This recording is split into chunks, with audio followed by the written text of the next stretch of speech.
Show, your number one community building show in the world. Every Wednesday, 6 to 8 p.m. CST, live on Facebook and YouTube. Join us as we discuss pertinent issues that relates to you and I with your host, Alinko.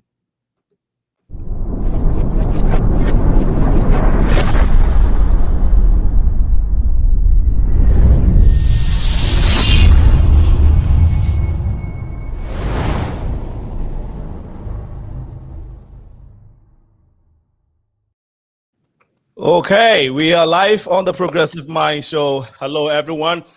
Today is June 15, 2020. It's a beautiful Sunday. When I was taking a drive this morning, I was just like in awe of the beauty of Chicago and a great environment and a great life that God has given us. I was just appreciating nature.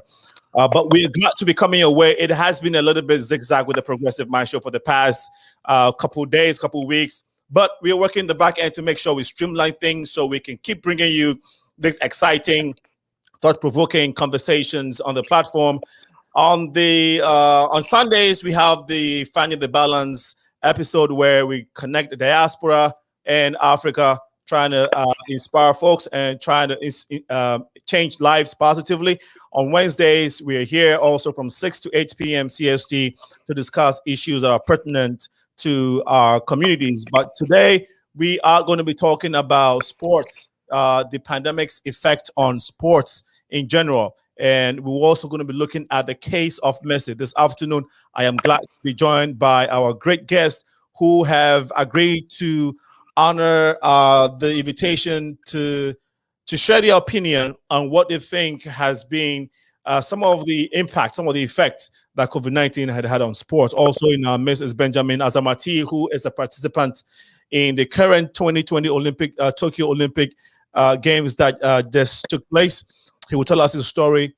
And we have RDJ, Alfred. Now, let me take time to do the introduction, but we do have another guest in the back end. Let's see if we can get Betty in the studio. Betty, can you see us? Okay, see, whilst we're trying to get Betty in the studio, we'll take a short commercial break. When we come back, the show this afternoon regarding COVID-19 impact on sports in general and the case of Messi will be continued. Please stay with us. We're live on Facebook and on YouTube as well. We shall be right back after this.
Well, thank you, and thank you for sticking with us. We are back on the Progressive Mind Show. This afternoon, it's about 6 minutes past 4 p.m. CST, and we are glad to be engaging you all on today's very important subject we call the impact of COVID-19 on sports. The case of Messi. We'll also be looking at some of the participations and some of the issues, not issues, but some of the activities that went down with regards to the African community at the recent Olympic Games. Now, my guests this afternoon are very knowledgeable in the area of discussion. This afternoon, we have RBJ, Royal Black Jesus for short. No, Royal Black Jesus, RBJ for short. He is the owner and CEO of Trend Africa TV. He is sitting coolly, comfortably with Alfred Amuzu, who is also the host of Africa Agenda on Trend Africa TV. They have a very special guest. He is the best sports analyst in the world. Clearly now, right? Clearly now is the name, Alfred. Kaklenam, how are you? Okay. On the bill too is Benjamin AZARMATI. He actually participated in the recent Tokyo Olympic Games. He actually also won gold. He's a gold medalist in the All African 2018 All African Games, and was a finalist in 4x100 4x100 tracks at the recent Tokyo Olympic Games. As Benjamin AZARMATI, congratulations, and you're welcome to the Progressive Mind Show. Thank you very much. Thanks for having me. My pleasure. And as you may have seen, our other guest in the person of NATHANIEL ATOH of Joy FM couldn't make it. Instead, we're going to have Betty Olsen of Star FM. We're hoping to get her. She's on, having a little bit of glitch. Hoping to kind of be flat of ACO FM, who's going to join us very soon. But Benjamin, I know your time is very limited, so let me start with you. Again, congratulations. Tell us, give us an overview of your look on the recent Tokyo Olympic Games. Okay, so let me sum it up. I think it was a good experience overall, but okay. I want to say a very big thank you to the association GAA and then the Ghana Olympic Committee for making this possible. Mm-hmm. So I feel like going to the Olympic Games, Ghana as a whole, the athletes were not really that prepared, because after our season in the NCAAs, we had to sit, mainly because there was no funding for us to go to Europe to compete against the professional athletes that we would be competing with in the Olympic Games. But that aside, going in there, our relay team, we were very confident because we had a camp where we practiced and all that. So after we got there, everything happened. We got experience because we were able to talk to some of the professional athletes to gain that experience. I think going forward, we are really going to do well because of this experience that we've had from them. Thank you for sharing that brief experience. We'll come to your participation in the 2018 All African Games. You won gold. What category was that in? Yeah, that was the 4x100. We won gold in the 4x100 meters. Okay. Benjamin, what school did you go to? I went to Presec in Legon. Okay. Later on, came to University of Ghana, and then I transferred to West Texas A&M in the United States. So you are in the US now? Yeah, I'm in the US now. How long have you been doing field and tracks? I started track and field 2017. My last year in Presec Legon. That's when I started track and field. Okay, and you've been there, like you've been winning and all of that. Did you have challenges trying to pursue it as a professional? Yeah, I'm not a professional yet. I'm still an amateur guy. So, Gotcha. But yeah, there were a few challenges because my first love was soccer. I was playing soccer, but along the line I had to switch. I felt track was more individual. I could focus on myself and do well. But there are a lot of challenges in track and field because you have to deal with a lot of things. Mental things a lot of mental things go into it because sometimes there's this nervousness, anxiety, and all that you have to deal with. So I think basically those are the main challenges. Those are the things that you have to overcome, but not any big challenges as in you getting injured or anything. Ever since I started track and field, I've not been injured. I've not had any serious injury that have made me sit back for some time. So I think the main challenges is, trying to overcome, the nervousness and anxiety and all that. I'm still working on it, and I hope to be good at it.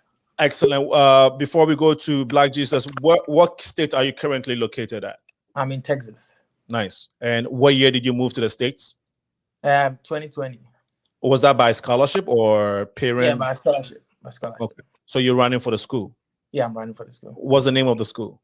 West Texas A&M University. Excellent, excellent. We hope that America doesn't naturalize you, so that before we know it, you're running in the colors of the United States. It's easy. No, I haven't naturalized.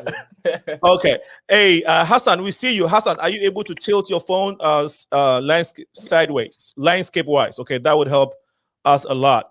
I think that Betty is also here. Betty, can you see us? Can you hear and see us clearly? Okay, Betty, can you hear us? Good. Let's go to Royal Black Jesus. And you were sitting with you and you and Alfred will take turns. I want you to give us your overview on what you think the pandemic had done when it comes to the area of sports generally. I mean, just sitting back and looking at the world and how we know sports to be before pandemic and what it's gone through. Your general overview, Black. Oh man, yeah. I mean, we all know that when it comes to the financial power, it's not good for the teams. I mean, for this, But pandemic have showed us that we have another way of living life. So overview, I mean, overall, it's been bad, but at the same time, we've learned something out of it to become human, no matter what it is, So I think, yeah, but when you look at the financial power and the supporting as a whole, it's not as good as being there at the field and cheering your team up and things like that. It's not as good. But pandemic have shown us a different way of living. So right. I mean, that's a good thing. Yeah. Oh, that's a very key point. It's shown us a different way of living. Before Alfred, you come in, we got the background. At least we got to know a little bit of Benjamin's background. Let's get to know Royal Black Jesus. I know, of course, you were not a stranger to this show, and to myself. We've been friends and brothers for a long time. You started Trend TV Africa, which Trend Africa TV, which is the logo behind you guys right now. Tell us a little bit about your vision and where you're going with this. Trend Africa TV is a platform whereby we're using social media to tell our story. Okay. If you look at the way the traditional TV is and where we live in the States, I live in Chicago. We can easily say that we cannot pay for a traditional TV because it's expensive. So Trend Africa comes in for us to tell our story to the world. That is what we do, and we are using social media. So we have everything on board. We have sports, we have politics. It's just like a TV. Right. You just have to stream on. We just have to use social media to stream our content, and then we are telling our story through Trend Africa. That's why the name is Trend Africa TV. There is a whole story behind it, but I can't go in. But just it's a platform that we are telling. We can use it to tell our story. Yeah, tell the African story, and it's beautiful. And you also do live shows, live streaming for events, streaming of events for people and for parties and whatnot. We can do virtual concert on Trend Africa platform. That's the website. We can stream live on occasions and things like when you call on us, we'll come down and make sure that your content will be out there. Nice. Alfred, you have been on Trend Africa TV for some time. Tell us how you connected. Give us a little background of that experience quickly, because we know we have to go to the crux of the conversation today. So go ahead. Yeah, so long story, right? But how did we connect? I think Siena. So I went to Siena in 2019, right? In North Carolina, and this is when I met Mousy and Black Jesus himself, and we've collaborated since. We helped them plan the virtual one they did in 2020. And I think Black Jesus saw something in, my presentation. So we thought I could be a good host on, his TV. Yeah. So we've kind of discussed that, planned it, and I've been hosting the Ghana Agenda on Trend African since. So yeah, that's how we came together. That's right. Great job, man. You put it in. You packaged it very well, and you was very concise with it. Trent, Ghana Agenda. What is the motive behind it? What is the vision? So, Ghana Agenda is a political, finance, and economic show. So basically, we talk about things that are happening in Ghana in terms of, politics, budget, and finance. We realize that a lot of, the TV programs that discuss issues occurring in Ghana are very political. Again, on Ghana Agenda, we bring the political parties. In other words, I have the NDC and the NPP representing, but we try to remove the politics out of it and speak about the issues and think of Ghana first. So we consider that we are all Ghanaians, whether we are NDC or NPP, it doesn't really matter. What solutions or what alternatives can we suggest for all the issues that we currently face in Ghana? And that is the point of Ghana Agenda. We are really setting the agenda for Ghana as the youth, people who are outside looking in. And sometimes we even bring people from Ghana who are really there so that they can share their experiences with us. Thank you so much. Clenam, can you hear us? Yes. Okay. I told you guys he's the best sports analyst you can find. Clenam, do you like sports? Yes. Which of the sports do you like most? I don't know. Okay. You like the ball? Okay. Do you play Anyone. Okay. Do you play basketball? Yes. Do you watch basketball? Yes. Who's your favorite basketball player? The orange team. Okay, good. That's a perfect answer. So when you grow up, do you want to become a soccer player or a basketball player? A basketball player. Okay, why?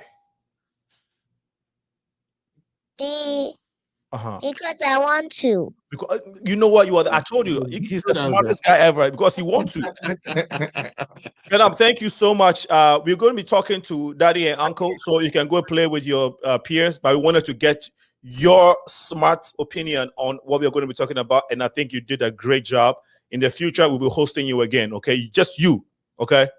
All right. So say bye to Uncle and everybody. But you're not leaving. Yeah, you are leaving.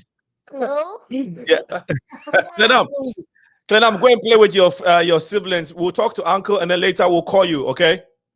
You come at the end. You want to? Okay, that's fine. He doesn't want to. He wants to stay with us. That's fine. Hassan, can you hear us real good? Okay, I think Hassan is having issues, so we'll go to Betty. Betty, are you good with your feed? Okay, we have challenges. Benjamin, when you went to the Olympics, what do you think that now? How many Ghanaians were there? If you can tell us. So the athletes were 14. Oh, the total number that went was 14. Okay, I think we have it. Betty, can you mute? Okay, great. So total number of Ghanaian athletes at Tokyo were 14. Yeah, right. Now, you were part of the 400 by 4 relay. 400, around the 400 and 100 meters, yeah. Okay. You participated with the other athletes around the world. Mm-hmm. Do you think that we missed on the tracks? Do you think when it comes to the short distance, right, 100 and 200, do you think that the world missed the likes of Usain Bolt? Absolutely, yeah, we do. Yes, because he made track, lively, and then I think for I think was it 13 years we had a new champion. So I think he has been missed. A lot of people wanted to see him around, and Lenz was gonna come around, but he didn't. But of course, the track has to still move on because he can't still have people running for a very long time. But of course, we do miss him. We do miss whatever that he did on track because he's the greatest of all time. So he was missed, and then I think I think everybody saw his absence. Do you think that you were given the same, I would say, treatment, but the resources that were available to some of the other nations? Do you think that as the African team, or specifically Ghanaians, you think that you all had access to the same resources, support system to do what you went there to do? Oh, in the Games Village, we all have no from your local officials compared to the other nations. No, we not even half of it. No, we are not there, not at all. What was lacking? Yeah, go ahead. Because they are prepared. Like, this is the UK won I think silver, and they have been to the Olympic Games for I think 8 years, and this is the time that they were able to win a medal. And they have been investing in their relay team for about 10 years, and they have now had a medal in the Olympic Games. So you could see that they started investing in them for a very long time. But for us, no. And then Ghanaians still expect a medal from us, whilst we are not doing even half of the things that other countries are doing. When they see you have the potential, they invest in you. They make sure you are training very well. You are going to Europe to race and a whole lot of things. But Ghana is not doing even half of it. No, you are just in your school. Your school trains you, gives you money and all that, sends you to competitions. And then when you are able to run the times, Ghana just pay your ticket to go there to go run. And that is not fair because basically your school is the one training you. Okay. Ghana is not having a hand in it. You understand? So I feel it's about time. If Ghanaians really want a medal in the Olympic Games, they have to invest. Because if you don't, you're not going to get it. So if you say you were in the final, was that the gold final race? Yeah, that was the final race. Okay. And can you name the other guys that were so the guys that ran was myself, Joseph Amoa, Sean Safo, and then EMMANUEL. And how many nations did you have to compete with to get to the finals? So it was 16 teams grouped into 2 heats. Okay. And then top 3 qualified. So we qualified from our group. We had US in our group also where we beat them. We're happy about that anyway. So we qualified from that group, and then we went to final. Right. And so from what you've discussed so far, do you think that your other colleagues share your sentiment? Exactly. You have people that share the same idea, and I think the association even knows it. So it's not something that they are not aware of. It's something that they are, but I think the support is just not coming. Yeah, no, but we are proud of you, and I'm sure you're proud of yourself, your family, for raising the flag of Ghana and Africa very high, and the other African athletes as well. I would like you to share some light on those ones, but let's see if you can hear from Betty. Betty, is everything okay with your feed now? Can you hear us good? I think we're still having challenges with Betty. Hassan. Yes. Okay, Hassan, can you? Hear me now? We can.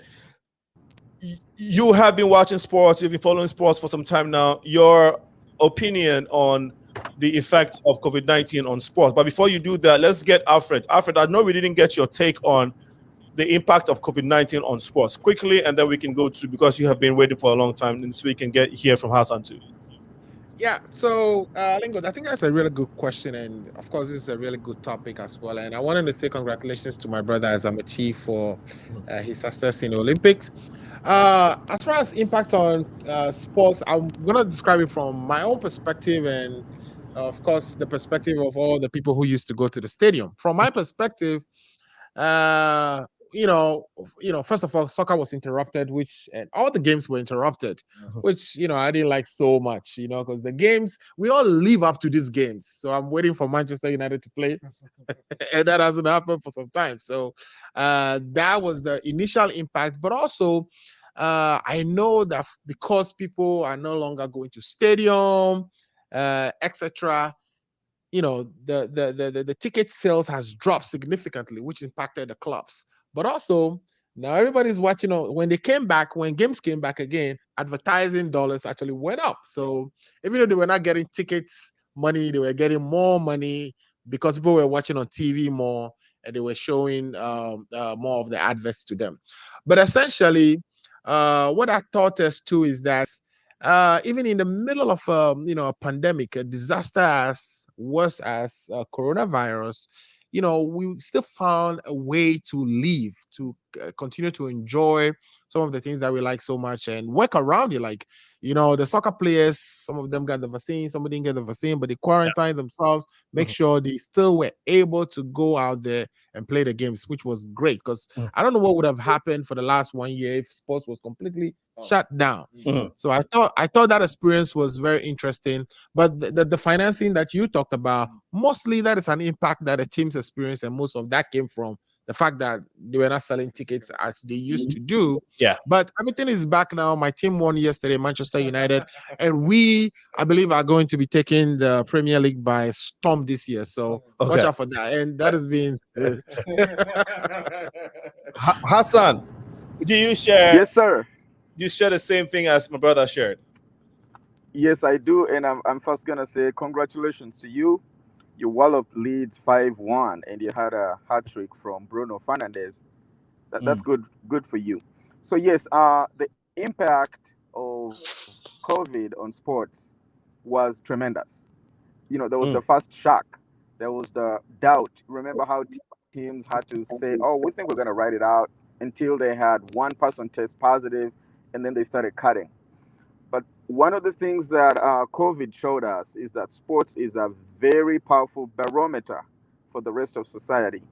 While we debated, should we shut down the economy, should we now this and that, even though people are looking at hospitals, airports, and this and that, when the big teams started saying, no, we're not doing this, we're not going to have blood on our hands, we're not going to have our players or fans or any of our staff go down and wake up and say, oh, we could have shut it down, but we didn't.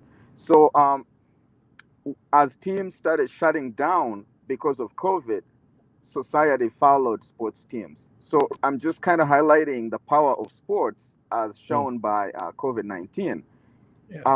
Just like yesterday, when you're looking at the games that just reopened in Europe, the soccer games, Manchester United in Old Trafford Stadium just had one of the biggest crowds ever.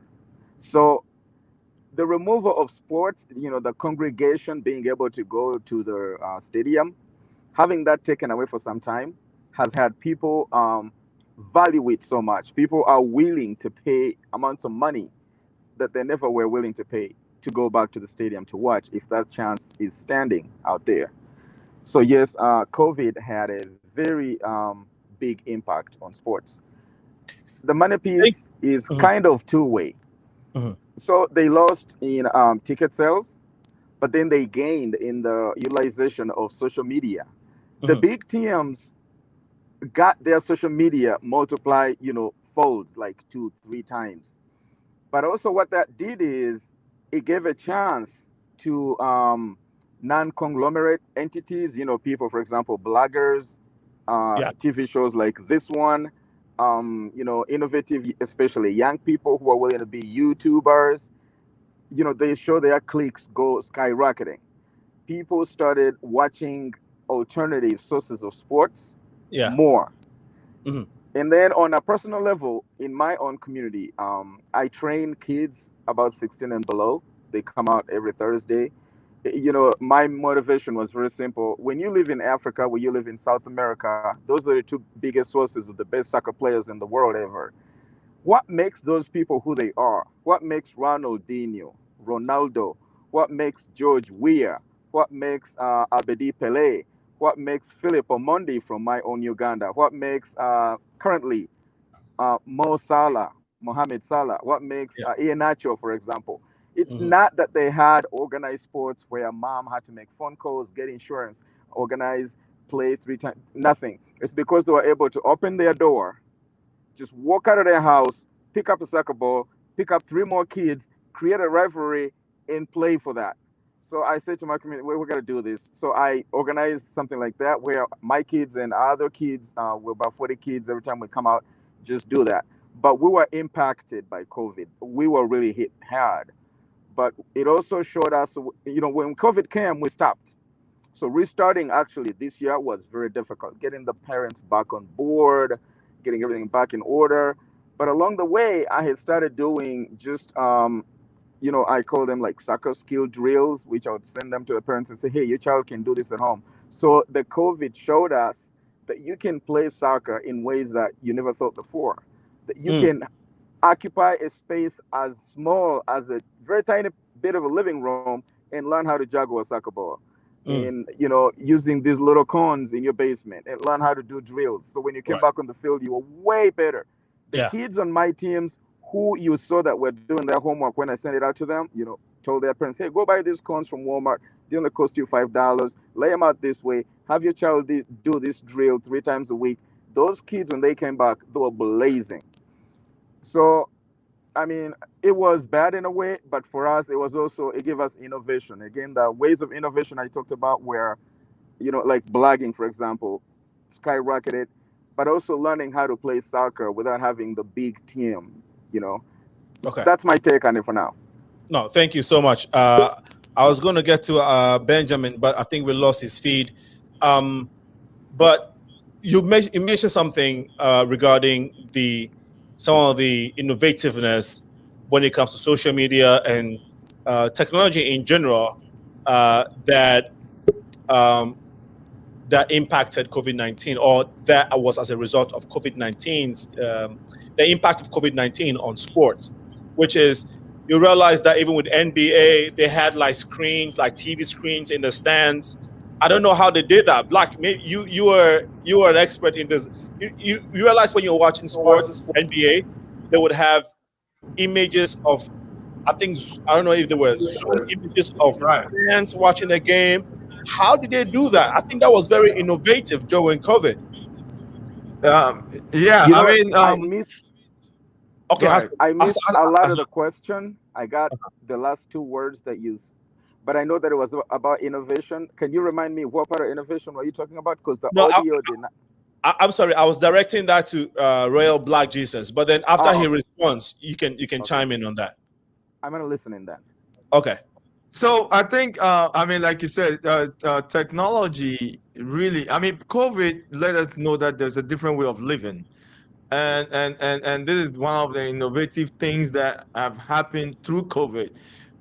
Yes, Zoom came around. We all know about Zoom, but we didn't know at that time that Zoom can take about 100 people, 200 people when you buy. So, in the technical aspect, a lot of people make a lot of money. I mean, money was made of these innovations and things like that. So, whatever that you saw on actually when they're playing sports or basketball, you see fans enjoying. You have to register. You have to register to be on that big screen where you see you've been drinking your beer or whatever and enjoying the game. So yeah, Okay. they use a lot of different technologies. Zoom was one of them. There's other platforms that or other apps that people were using and things like that. But with the TV, most of them use Skype. I mean Skype, and then there's another VR something. I forgot the name, but that's what most of the professional the networks are using. So yeah, it makes it more like. And then one good thing is that it makes you more like you are part of the team. Yeah. You are there with them. That is how magic that thing is. Yeah. When you're on the screen, you feel like you are close to the stadium. That's how you look at it. Yeah. And So I mean, yeah. Go ahead. no, I think what you said is the reason why that idea came up in the first place. They wanted to incorporate the fans, participation or component of sports, even though people couldn't be there physically. So they had to be innovative in that regard. And boy, had it not been COVID, who would have thought of this type of innovation, right? Who would have? Man, Yeah. I think they have it. They have it. I mean, because before COVID, we still have these online meetings and things like that. But they didn't know that it to be it to fix or to get us close to the game. Yeah. The game, like those games that we love the most. Because I love boxing, and I did not mix any boxing game. And then I feel like I'm part of the.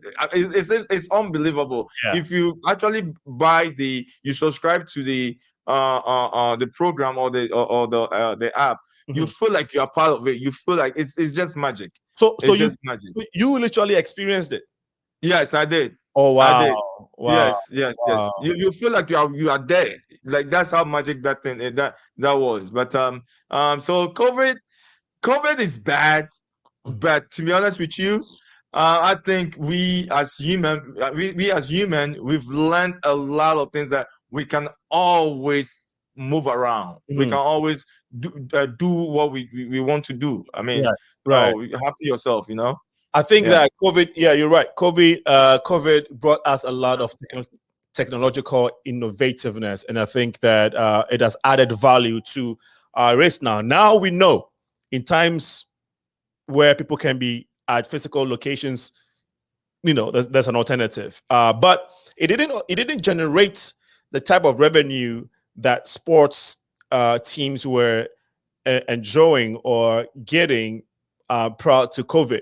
A lot of teams lost revenue, and I think Alfred or maybe Hassan, you guys were mentioning that. Betty, can you hear us now? Okay. As soon as I mentioned her name, she dropped out. So it's still a technical challenge. Betty is supposed to be reporting from Ghana. She is in Ghana, and she was going to give us the effect of COVID-19 on sports in Africa in general, but we were going to zero in on Ghana. So unfortunately, we lost her feed. We'll try and see. B Flat, let me know if you're able to get in. And I saw you in the backstage, and then you disappeared. So okay, I think B Flat is coming in now. But Hassan, do you want to chime in on that piece where technology was able to help us continue loving sports, somewhat like we always had? Oh, absolutely. Not only help us loving sports, but it highlighted, you know, the social component. And so unfortunately, we lost her feed. We'll try and see. B Flat, let me know if you're able to get in. I saw you. I'm sorry. Go ahead. Yes. So the point I was trying to raise here is that the value of being a sociable animal was also multiplied because of COVID. Because people were not going to go to the stadiums, but they were still enjoying, you know, worshiping their superstars and stuff. You kind of we'll kind of discovered a chasm where some people who are not exactly the best on the field, but are actually very good in social media, became more valuable. Their dollar value grew because they realized that these people were driving social media attention to those teams. Now, the one person I can talk about, you know, just surprisingly happens to have both. But then you will see how that works. Okay, Ronaldo, the Portuguese player who played in Real Madrid and was transferred to Italy.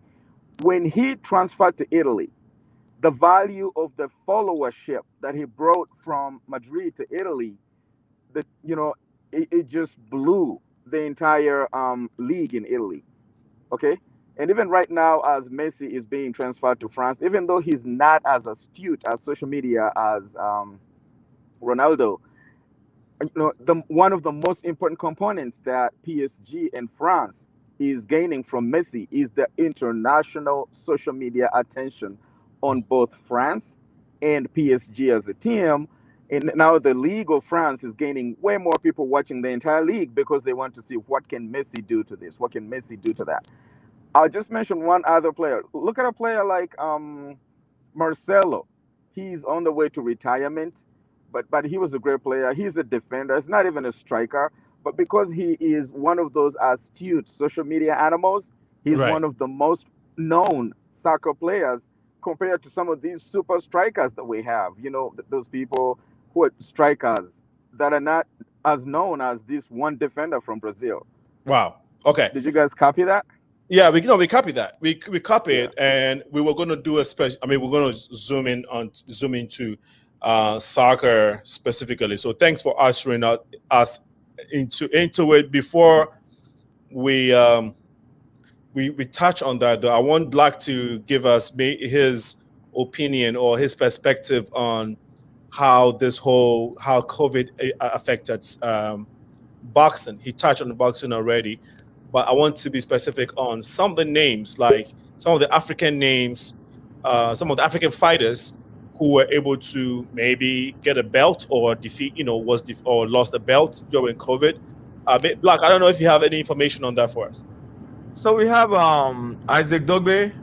I mean, he lost that. He lost his bantamweight. That is the lost that before. I think he lost it before the COVID. Yeah. But he tried to come back during the COVID time. Had 2 fights, and he did well. He did well, but I think he needs more things in the pipeline to be worked on.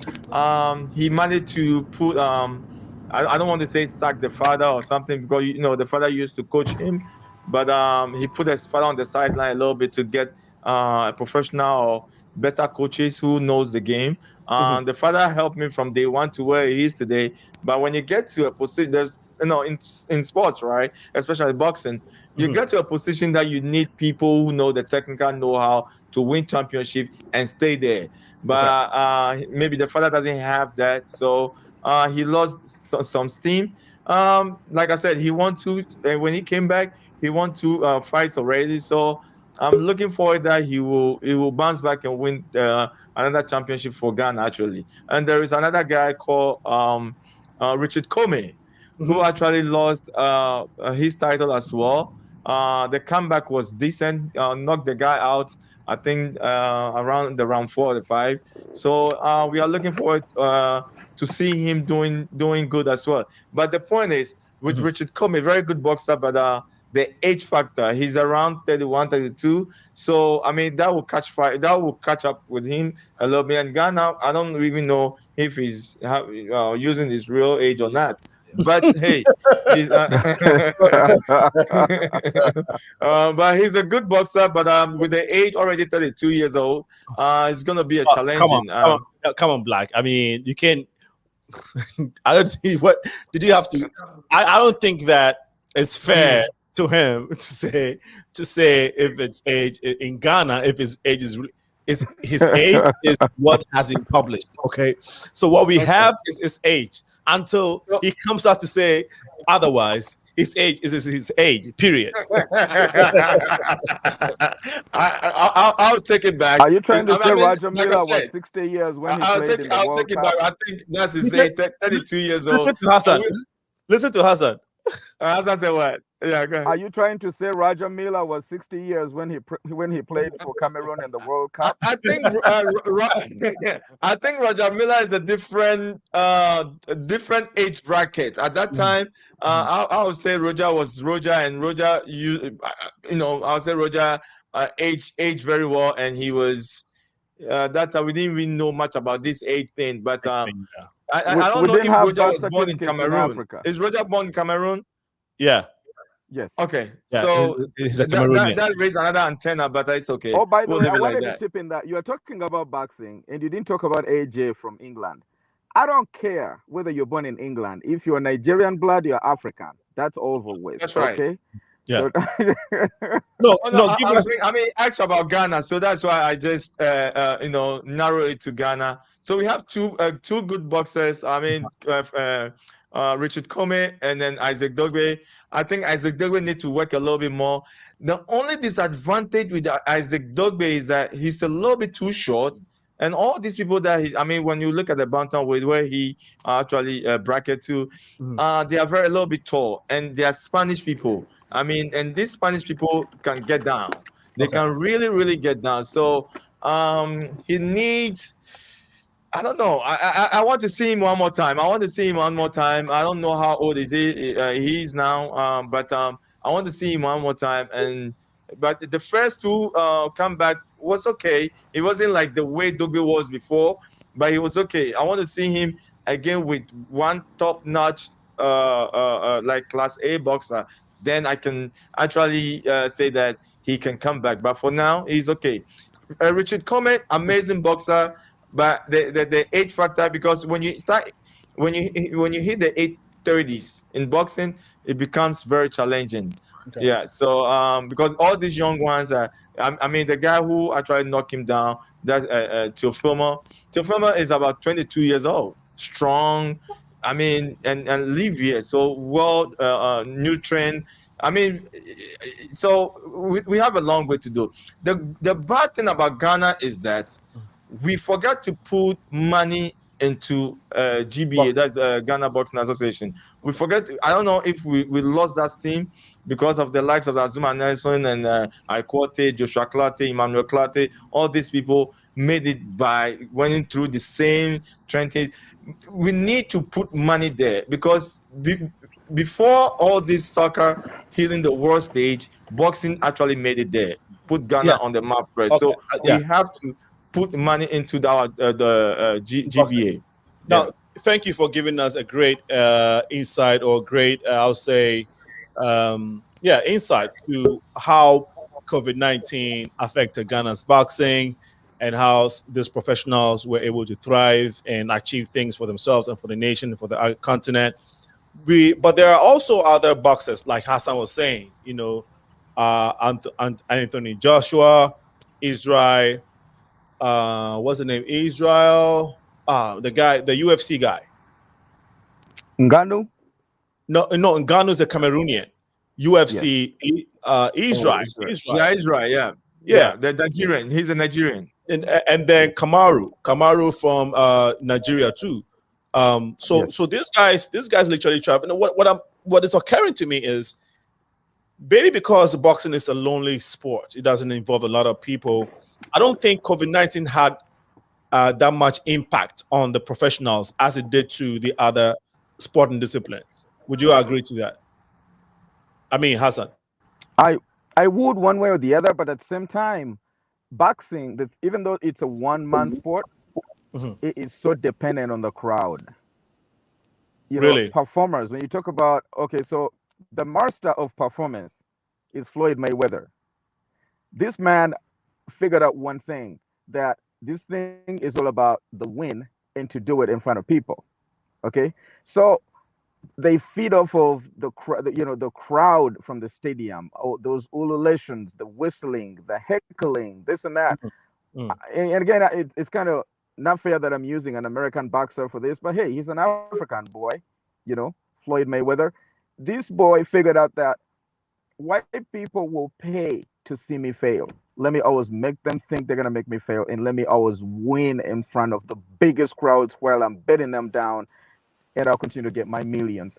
So that crowd power, that insular, it's like electric thing that sports people who are good at it feed from the power that comes from the crowds. That did take them down a little bit. Thank you so much. B Flat, we see you. Motivation. That's yes. It's super dark. I mean, can we get some light so that we can? No. You don't touch your computer. Is fine, but we just don't see a lot. We just don't see. It's dark in there. So if you can get us some light whilst you do that, Alfred, your take on boxing and other sports and disciplines. We don't come to Messi. Actually, you know what? It's 7 minutes to 5 p.m. So you quickly, if you have a take on boxing, let's do that, and then let's look at the case of Messi's transfer. Yeah. So I guess what I would say is just to add to what Black said about putting money in GBA. What that means is perhaps more complexes should be maybe built or invested into by the government, where it could be even at the regional level, so that we can have some regional competition that would culminate to us getting professionals who can compete at every stage. Once we, have this, complexes built, I'm sure people will pay to go and watch these, fights. When I was a kid, there was some big boxer from those days. He was beating everybody all the way through the region, but he couldn't make it too, professional because again, he has to fend for himself. Hmm. And when you are, have a family, you have to take care of the family at the same time. Practice sports, it becomes difficult. So, like I said, the call you are making that some money should be invested into that, I think is a laudable one. Mhm. And hopefully somebody is listening who can pass that information on. Black, you know a lot more about boxing. Do you watch UFC? Israel Adesanya. I mean, I start watching him. I mean, that fight. To be honest, I'll be straight up. I never liked that. I think it's too bloody. UFC. Yes, yes. Until a guy introduced me to the Israel Adesanya Adesanya. or something. Yeah. Yes, and then I just love the way he He fight. fight. I mean, he's just untouchable. He lost the first loss that he had was about a month or two ago. Because he trying to win another title when a little bit heavier than his own weight. But he's a solid. Is really really a solid UFC fighter. I liked him because he showed respect to some of the pioneers that some of the legend that Yeah. he was able Like to Silva. defeat. Yes, Yeah. I like the fact that even after he defeat Silva, Yeah. he showed that respect. Yeah. For me, when I played sports and I understand what sports is all about, and if you can show respect to those who pave the way for you, even though you defeat them, it goes a long way. That is how he won my he really won me to his camp. Okay. I remember I hear that my brother on the other side is mention Floyd Mayweather's name. He's amazing boxer. Yes. Do I support Floyd? No. You know the reason why? Because I think he doesn't give respect to who to his to the legends. I Okay. mean, when they ask him a quick question, a simple question, and say that who is the best? And he says he's better. I mean, he went out straight up and said that he's better than Muhammad Ali. That alone shut me down for me to like him. But he's a very good boxer. Don't get me wrong. Very defensive, very good boxer. But do I want him to lose? Yes, because I want him to taste the defeat. But hey, he's Floyd Mayweather. What can I say? You think it's a little bit arrogant for for anybody at this level? I would say yes, but I think that's what makes him unique. One thing that we should understand as Ghanaians, that is one thing that have killed our sports guys. Like somebody like Ikwate, he was arrogant like that. When Ghanaians shut the arrogant part of him down, that is why Ikwate couldn't do what Ikwate does best. You understand? Okay. Floyd Mayweather, I like what my guy is saying, that he's he's arrogant and he stands for what he believes in, and so he will prove you the arrogant part of him. Yeah. You come in and then you show you that Deliver. not just arrogant, but I can fight too. Okay. So that's what makes him unique. Yeah, so I hear what you guys are saying. Everybody, you guys are right. Thank you so much for great inputs. I think that I would want to separate arrogance from respect and honor and just humility, because even the greatest, Muhammad Ali, he shows humility. Muhammad Ali will say in a heartbeat that he's the best, he's the greatest, but then in the next line he will show respect for his opponent, right? He will show respect for his fellow boxers or his fellow athletes. He had that humor, to his side. I don't believe that, arrogance alone, it's that attribute of a professional or a super athlete that needs to be adored. I'd never adore arrogance at any time. Floyd Mayweather is, awesome, but when he can say that he's better than Muhammad Ali, I mean, that is to his own. I mean, that is at his own discretion. No, I mean, I'm not going to take that. All I'm saying is that I like to separate arrogance from honor and humility and respect. If I can say that. Hassan, I know you want to say something, but should we say, Alinko, let's take arrogant out because I know that in his own circle, people might not say that he's arrogant. So let's say he's cocky. Maybe he's a cocky guy. I mean, let's say he's cocky. Yeah. Okay. Of course, this is not. This is just. We're just analyzing the impact of COVID-19, or just assessing the impact of COVID-19 on sports. But of course, it would lead us into the personalities, the individuals that made world sports great, and that's why some of these names are coming up. But Anthony Joshua, what's his name? Hassan mentioned Anthony Joshua, which we have now talked about. Awesome fighter. What's happening to Deontay Wilder, man? Black, do you have any info on that guy? Yes, I do. I mean, Deontay. I think Deontay started boxing at the age of 18. We should know that. I think he started playing football along the line. He's a very strong guy, very bully guy. I mean, he bullied people around the court and things like that. And somebody took him and said, "Yeah, you can box." So he started boxing around at the 18 and things like that. He was already aging, and then. So he doesn't have the amateur the basic abilities. Right. The basic, the amateur ability, the basics, So he's a hustler, he's a street guy, know the street smart. That's why he is where he is today. So when he met somebody like Tyson Fury, who is actually more groomed boxer, I mean, all-round boxer. You can see the lacking that what's the name? Deontay is lacking. He's lacking a lot of boxing ability, lacking a lot of because he has one punch. Very good right hand that can knock everybody out. So he was actually leaning on that. But with boxing, you got to be an all-round boxer to prevail when it comes to when the toughs start going. You have to use the amateur. You got to go back to the drawing board and pick some things out. But my boy Deontay did not. So that is why he got knocked out. But Black, before you continue, wouldn't you say that was that fight during COVID? No. Okay, no. That was B flat. Can you hear us now? Second one will be on yes. Yes. I don't know if you guys can hear me. We can hear you loud and clear. B flat is in the house.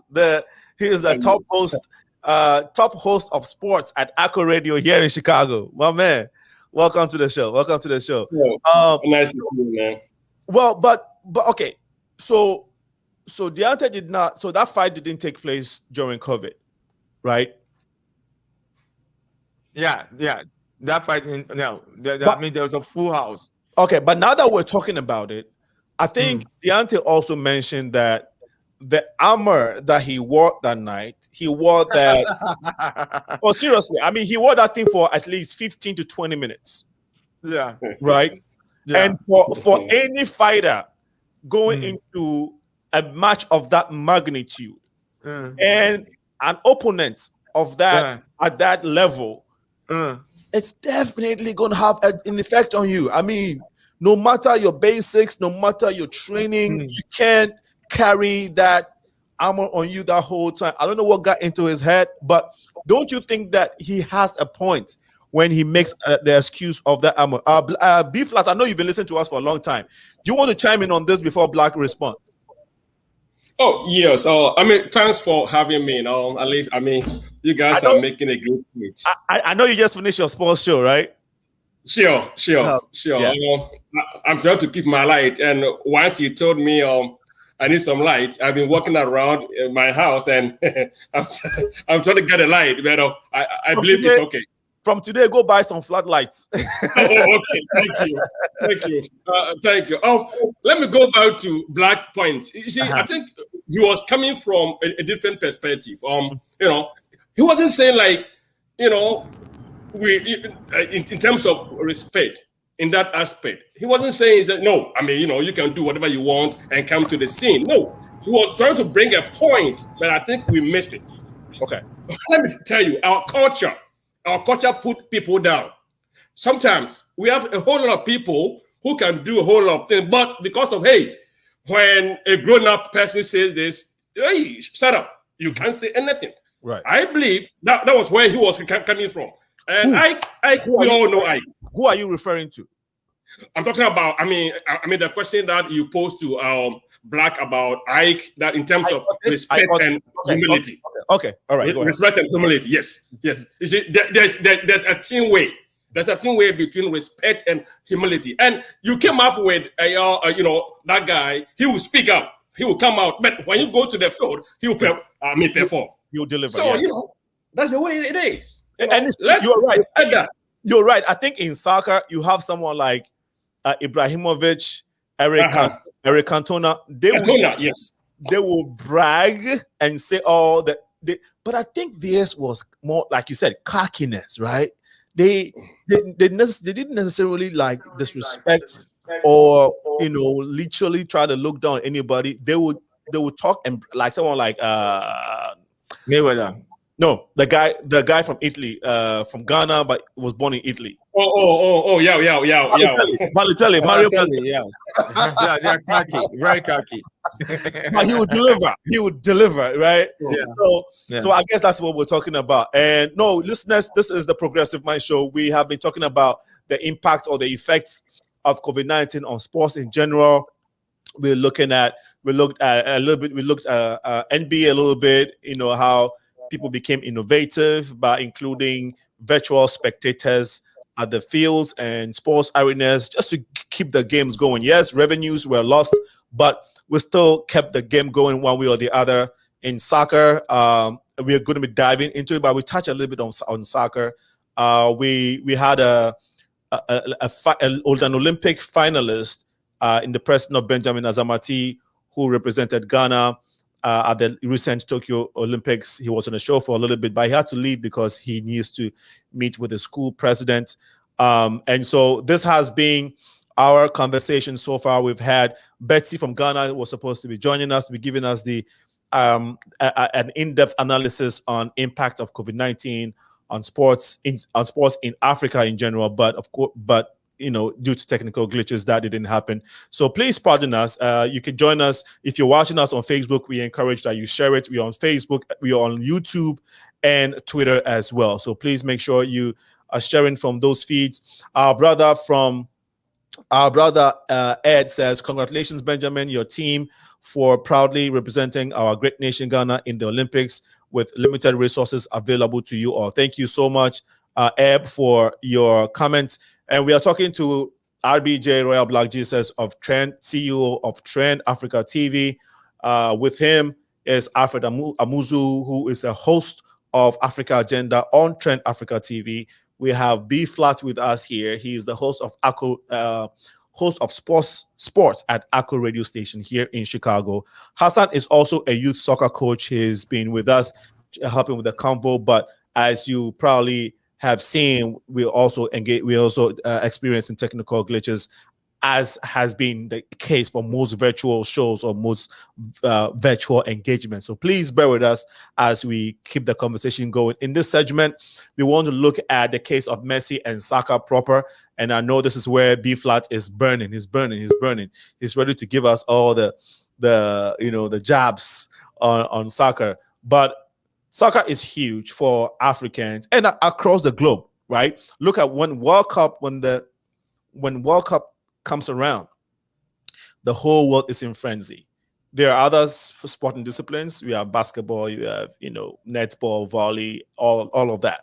But when soccer is in session, especially the European League or European Championship or a World Cup, the whole world just goes has to come to a standstill. It tells you the importance and the impact of soccer on our emotions as humans on this planet. So let's go to soccer, man. The biggest news so far has been Messi, right? Messi had been he of course he's been transferred, but before Messi, how did soccer impact the European League? B Flat, you've been following Africa sports a lot. Give us your take on how COVID-19 impacted Africa soccer. And then we'll have Alfred Amuzu and Black give us their version on European soccer. Please go ahead. Thanks for having me again. Or to be fair, I just want to be fair. I just want to, speak in terms of emotional thing, but I just want to be fair. In terms of Africa, when you talk about COVID, in terms of Africa, it's zero. It's zero. I mean, look, Alinko, we all know what is going on, what is happening. Now, let's take Ghana as a case study because I'm from Ghana. When this thing happened, I think last year or so, the GFA came up with, look, you guys can go in terms of a match. Both teams each will have 25,000, spectators or supporters or whatever. Okay. But we saw that, there were more than that. So when we talk about COVID and respective to our country, nothing happened. And to be frank with you, in terms of sponsors, in terms of everything that we all know that is going to help our football thing, nothing happened back home. All because, one, COVID, yes, we know, but it killed our game. But you know what? It went on, which Accra House of Folk won and everything. But in terms of, when you compare our team, Africa, to which Black Jesus will ask you, are we created equal? Which I cannot answer. But you see, Europe, we all saw what happened. But in Africa, Alinko, I don't think we did have an impact, but it wasn't right. European side. Yes. So Hassan, looks like we might be experiencing a little bit of glitch from your feed. Can you hear us?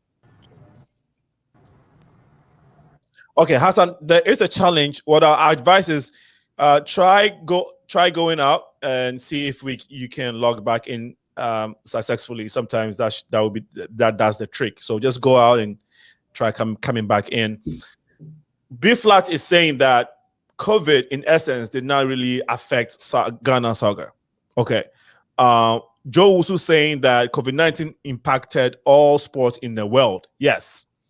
But we want to look as Africans, we want to look at... But not in Ghana. Black, okay. You and B Flash share the same sentiment. Also, let's look at Africa in general. Let's look at Africa. Do you think that it impacted African sports, Nigerian league, South African league, Egyptian league, all of that? If we're talking about league, right? Now, let me be clear though, before you continue. I think for the purpose of for folks that are listening, we typically equate sports to soccer for Africans because it's a major game, right? Exactly. So it's the most prevalent sport. Game in Africa, even though we have several ones. And so please pardon us when we use the word sports and soccer interchangeably. We intended to look to other sporting disciplines, which we try to touch on a few of them. Because of time, we can look at all of them, but we did touch on a few of them. But this segment, we want to look at soccer to be specific when it comes to the African continent and how COVID-19 impacted it. So, Black, go ahead. So, in terms of sports in Africa, like you said, let's narrow it to soccer because that's what we are best at. Mm-hmm. Nigeria, because when we're talking about soccer, we know that the Nigerian league is more, to me, as of now, I think that their league is a little bit higher than the Ghanaian league. Okay. When you look at the South African league, you can tell that the South African league is way higher than the western side of Africa and things like that. But let me narrow it down to Ghana. And even from Ghana, and even the North Africa, Egypt, Algeria, their leagues are better. Yeah. So because when I say better, I'm looking at the federation, the wages, the federation, and everything. The fan base and all that. Yeah. The reason why I side with my brother B Flat is that Ghana, we were already doing virtual before COVID when it comes to sports. Because when I mean we were already doing virtual before. Explain that. I know where you're coming from. When I said we're already doing virtual before COVID, is because our league was just our league just shut down. So nobody were actually going to the stadiums back in the 90s, where it's like that is the big thing. Like Sunday comes and you cannot even have a spot, Yeah. But in the 2000, I mean, around the 5 years ago, 6-7 years ago, our league was totally like shut down. So we didn't have the spectators to even go to the stadium to cheer their teams up. So that's why I said we're already in the virtual mode before COVID. Now, recently the HASSAN Kotoko game and things like that, I believe the maybe something will happen. But yes, dude, COVID shut down our sporting sector. In Ghana, I would say no. But when you look at the Nigeria's league, and then the South African league, the North American leagues and things like North African leagues like Egypt, Algeria, and all these places, Tunisia, and things like that, because it's put together and they have the fan base, I'll say yes, they will miss something, but not in Ghana. So, yes. Alfred, what would you say to even the national teams, right? I don't know if back in the day, Black, like you said, when it comes to under 17, under 20, the African teams did, were thriving, were doing very well. Even Ghanaian teams. I don't know, during this COVID, I don't know, it obviously affected it, but your take on how COVID has affected African soccer. Let's be specific. African soccer, Alfred. Yeah. So for me, I would disagree with my brother a little bit. Okay. And the reason I think Hassan, we can see you now. Hold on 1 second. Hassan, can you hear us? Okay. Okay. Hassan is. It's his system is still being impacted by COVID, I guess. Go ahead. I'm sorry, Alfred. All right. Yeah. So I was saying, I would disagree with my brother here a little bit. That is because, in Ghana, for instance, just concentrating on Ghana, we've had 2 executive instruments passed by the president, which restricted gathering. So to that extent, even though COVID didn't affect Ghana the way it affected other places, all the countries with a lot more humid, environments, like places that are very hot, like West Africa, we didn't get as much of the impact of COVID like like we had in the United States and Europe and the Asias. So people were still out there doing things. I mean, people would have gone to stadium and watched games, but we had this presidential executive instruments that prevented gathering, which meant that even if there was a soccer game, people didn't go. So to that extent, I would say we've been impacted in a way. But what Black is describing is that we've already, had a problem with our soccer per se. It wasn't flourishing any longer. Everybody was watching the European. Everybody, like, I'm here saying I'm a Manchester United fan. I should have been a Bozuma Weavers fan, So or Vora. There you go. But such is the nature of our game. It's not as it used to be. I think technology had a role to play in that. What do I mean by that? It used to be that back in the 90s, the European games were not on TV every day that way. If the only time you actually access satellite TV are people in Accra who can afford it, right? And so you have to go to some rich man's house to watch those games. But now it's all over the place. You can watch it on the internet. You can watch your favorite teams in England. So it makes it so that if the game being played in England is that perfect, very tactical. I mean, looking at Accra House of Folk playing Kotoko, you don't get the same feeling. Right. So, I think all that contributed to the state of our game currently. But since COVID happened, right?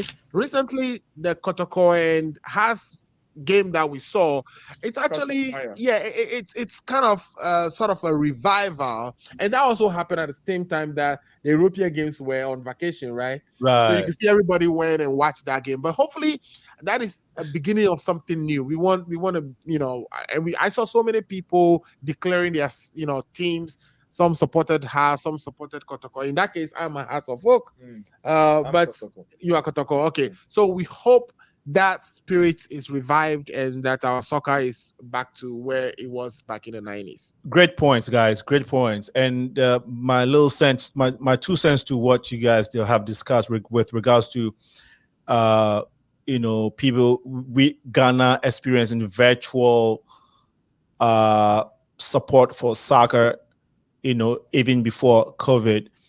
I think is as a result of the hardship in the economy, right? If people cannot afford to buy tickets to go to the stadium, they rather prefer to watch it at home for free if it can be shown on TV, or they'll listen to commentary. At the time, it was Kujua Saribrako, Domote, it's a goal! we love. I mean, we would prefer to listen than, because it was expensive to buy gate fee. I mean, tickets to go watch these games live, right? And so I think that that contributed. And again, the European games, they had invested in top class players, so it was fun and cheaper, right? You just go to a friend's house or go to maybe a TV center or a video center where or a bar, and you can watch these games for free. So why would you go to the physical location? Why would you go to the stadiums to watch it? Now, the days where we had top brass players, Charles Taylors, the Ishmael Aldos, the Kofi Opokus, right? And these Kofi Odros of the Santi Kotoko, and all these top brass players. Shabukwe, don't forget. Shabukwe and Joe Debra, we'd had some very what do you call it? We've had some very, very good players in the past, in the 90s, even getting into the 20s, right, in the 2000s. So they were exciting players. Osekufor, you would like to go see Osekufor. You would like to see EMMANUEL play, right? And so there were motivations for people to go to the stadiums, to watch these games. But we are losing these players because we're not investing in the local teams. So these players are in a hurry to go abroad, go to Europe, and further their trade, and it makes sense. So if you're losing stars in the local leagues, it does not become attractive. Who are you going to watch? You were better off staying at home, saving a little money, and watch Messi or Frank Lampard or something on TV. So I think some of these things has affected us. Why? Because, and a typical example, Ghanaian players were going to Tunisia, they were going to Libya, they were going to South Africa, anywhere but Ghana. Tell me if I'm wrong, guys.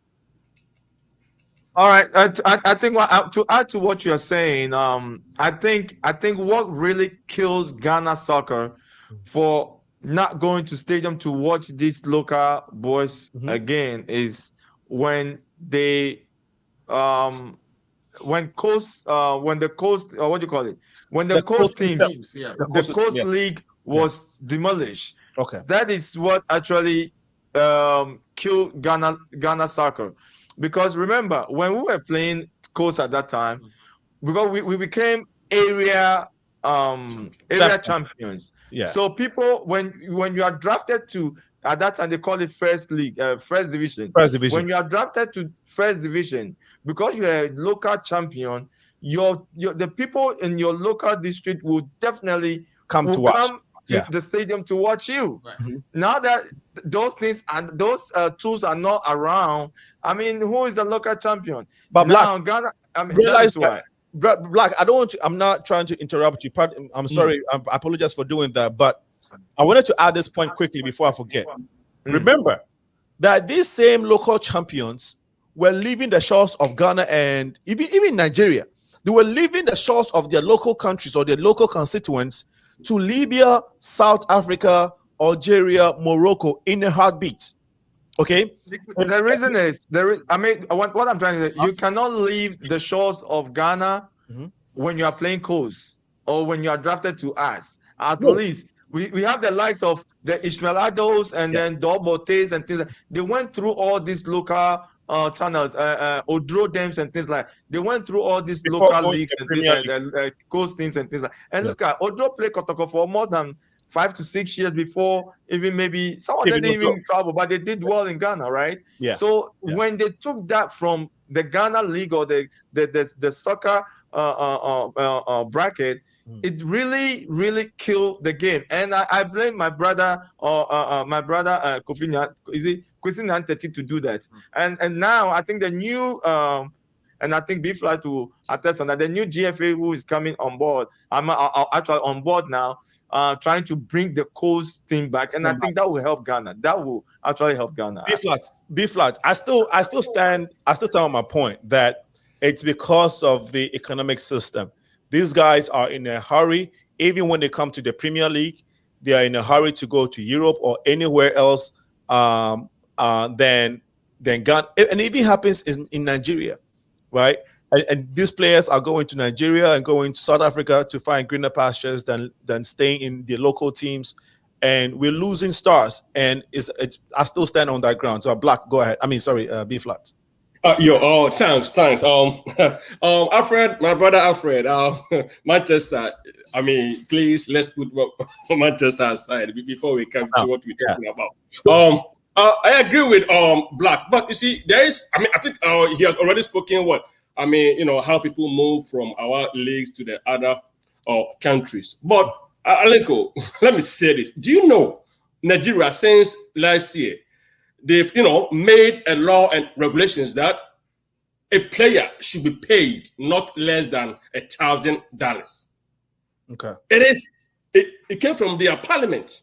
Nice. Now, what are we doing as Ghanaians? If you have a player who's playing, Premier League, and that player is being paid 250 Ghana, when it comes to dollars, 250 Ghana is like $35 a month. Now, are you telling me when a club from, let's say, ITZ Mozambique, El Ali, those clubs come to him and say, look, we're going to give you $5,000 a month. Yeah. Are you telling me that they should stay? Right. No. Exactly. Yeah, that's what I'm saying. That's the economic factor that I was talking about. Sure, but within all this, FIFA is giving the GFA every year $525,000 a year just to supplement dollars local clubs. Is that dollars? Yes. Okay. So the question is, where is that money going to? You see, we have a problem. We have a problem. And Black was talking about cats. The cockroaches are back. The cockroaches. Nyantachi, they're all the same. Now, let me go back. I don't know. I think, we don't have time. But look at the players that ICK are cannot called. Dreams FC. Dreams FC, because we all know Cats. Dreams FC belongs to Cats. Look at the players who came from Dreams. If you say Cats, who? Cats Okraku? Yes. Okay. Do you know, we have a situation where Akono called his players, they went to the FA. When he came back, 3 or 4 players were omitted. Why? We have a problem. And it should come from the babe. We need to change. It's like a fish. If you don't change the head, all that below is useless. Thank you, my brother. Thank you so much for your input. It's 5:26 p.m. CST. We're still live on the Progressive Mind Show. We're located, of course, in this beautiful city of Chicago. We're talking about the effects or impact of COVID-19 on sports, soccer to be specific. We are looking at it from the African perspective, and so that's why you would notice that most of our points are directed to these areas. We are going to be looking from this end, going to into the issue of Messi leaving Barcelona to PSG, and hopefully we can have some time to touch on the Premier League and the European League beginning and how things are going to look for the teams going forward. Joe also made a comment. He says Brazilian players are not allowed to leave the country until a certain age. Some restrictions has to be put in place for the young players. And thank you so much, Joe Usu, for your comment. He says Black Jesus is exactly right. And then he said the fans were not allowed in the stadium of some time in Ghana. This is during the COVID-19, which is something that impacted soccer. Thank you so much, Joe Usu, for your comment. Watching you live. This is from Dr. Edward Ofori. Thank you for your contribution. You can share the feed on Facebook and on YouTube. We are live on Twitter as well. Again, from this point, let's look at Messi, man. You guys, B Flat, I know you will have a lot of information on this. Is it the financial is it the financial shenanigan of Barcelona that led to them losing Messi, or you think that COVID-19 had a big part to play due to their decrease in revenue? B Flat. Oh yes. I mean, thanks for the guy who brought that question. Before the COVID, Barcelona was owning around 1 billion euros. That was, and we all know in Europe they do have a cap, like a wage bill. So any club should spend. You got to spend like how much you make. It should go with. How much you're gonna spend. So right. Bartomeu, who was former president, he made wrong choices. He bought some players which he was not supposed to buy. A player like, let's say, Pjanic. So many so many players that because he was making money out of what he was buying. Right. So Juan Laporta, who is now the current president, he said it. He said the former administration has cost Barcelona. So Messi leaving Barcelona is not about the COVID or nothing, but he even came down. He said he wanted to, cut down his pay. So it was like 50%. Barcelona couldn't afford it. So there's nothing like, COVID or no. Barcelona made a wrong deal.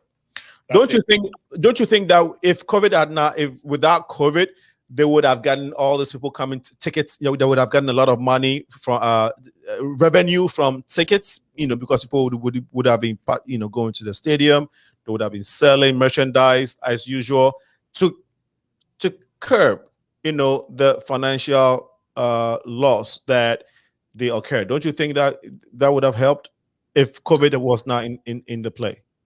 Do you know Messi wanted to leave last year? Yes, there was nothing about COVID when he wanted to leave. Okay. At that time, Barcelona was still having a problem in terms of their wage and all that. So it's not about COVID. So they made a wrong business. And look, you see, it has brought them to a stage where 10 players need to leave, or we cannot afford to pay Messi. If even he plays for free, he needs to go. That is some gross financial mismanagement to cost you. Who is their accountant, CPA guy? What was his name? Alfred, you are a CPA guy. So maybe you and Black can come in here. I think that perhaps had it not been for COVID, Barca would have made that revenue needed to take care of Messi's situation, in spite of the financial shenanigans of their former president. What do you think, Black and Alfred? Sorry, Hassan, can you hear us good? Okay. I want to make sure if we can hear. Hassan is looking at us. Hassan is frozen. Frozen. Okay. The way he looks, right? Okay, thank you. All right, so let me jump in real quick before Alfred comes in. This is what I think about, because with Messi situation issue is not, for me, it's not about COVID and it's not about money issue. If it is money issue, Messi still want to be at Barcelona. Barcelona make Messi who he is today. So he will rather sacrifice for them, no matter what. But this is where I see. And that is I'm looking at it as a fan, right? I think the management throw a coin to win some bet. To adjust some things, and they went wrong. The management just went wrong.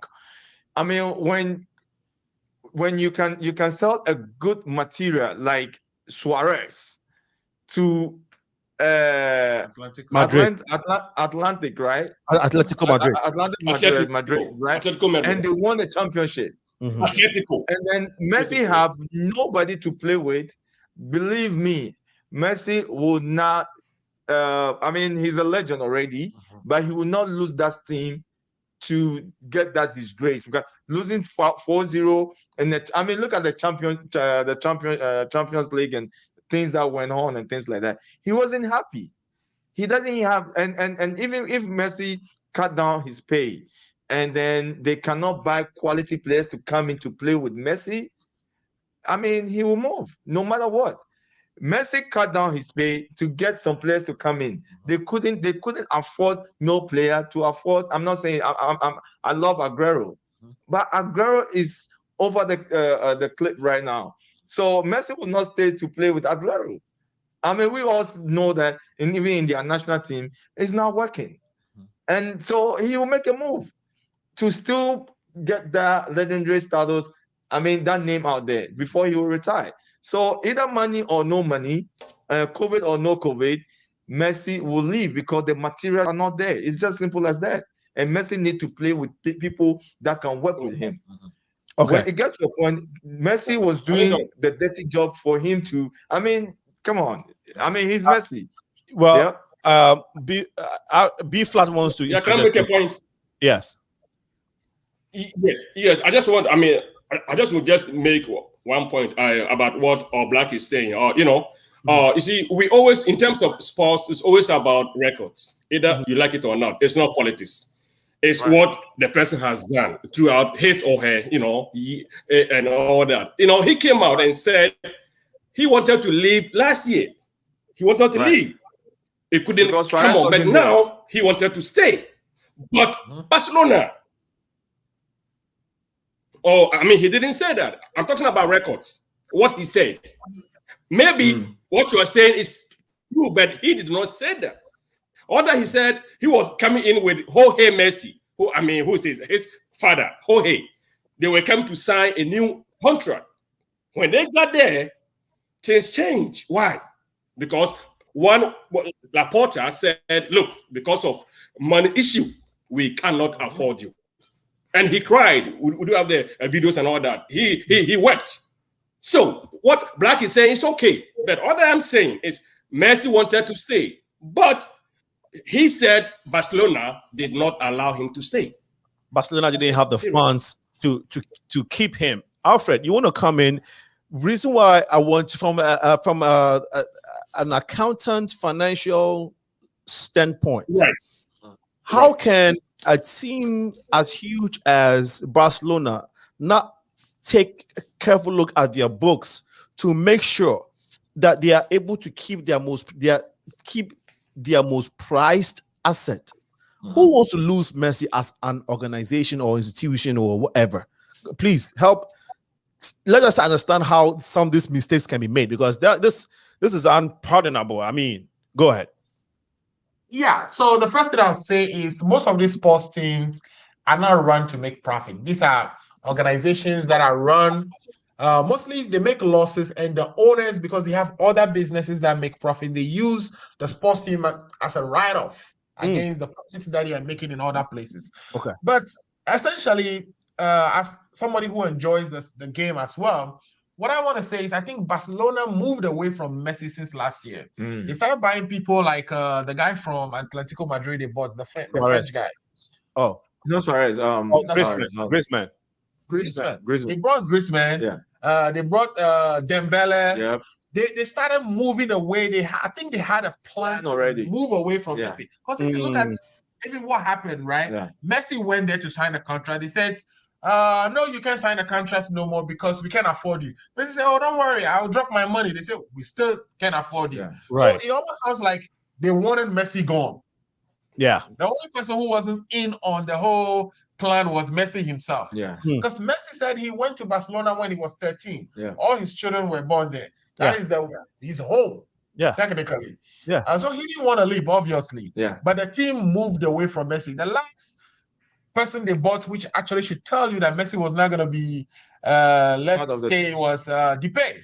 When they brought Depay, they completed the team without Messi. Yeah.